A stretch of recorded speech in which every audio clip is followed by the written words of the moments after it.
Houston, Guatemala, a trip that for many marks the end of a long, dangerous and ultimately unsuccessful journey to the U.S.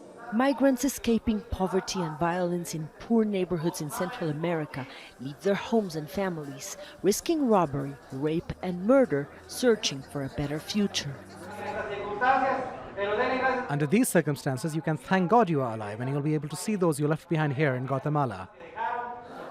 In his second attempt to reach the United States, 32-year-old Marcelo CUXIL says things got tough.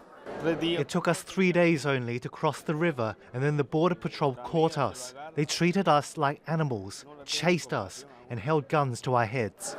As a result of the U.S.'s tougher enforcement of anti-immigration laws, officers here say they've seen a change in the spirit of Guatemalans arriving back home. We see a different behaviour. They're intimidated. We know the process and treatment in the US is difficult. When they land in Guatemala, you can tell they're sad and disillusioned. Many have left their families in the US and they want to be reunited. Well, for years there's been plane loads of deportees coming not only to Guatemala but also to El Salvador and Honduras nearly every day. Immigration officials tell us there's been an increase of 45% in the number of people coming compared to last year. More than 24,000 Guatemalans were deported from the U.S. this year alone. Officials here provide them with food, water, a phone call home.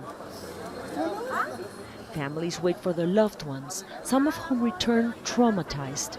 36-year-old Leonel Diaz was detained in the U.S. as soon as he arrived.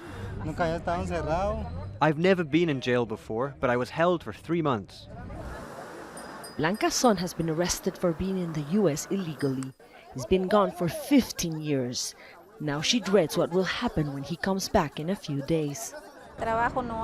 There's no work here. Even if people study, they don't find jobs. It's a disaster. There's no work. For many, the return is full of shame and failure. They come back empty-handed. Some will stay in temporary shelters. Others will be dropped at bus stations in the capital. From there on, they will be on their own. Mariana Sanchez, Al Jazeera, Guatemala.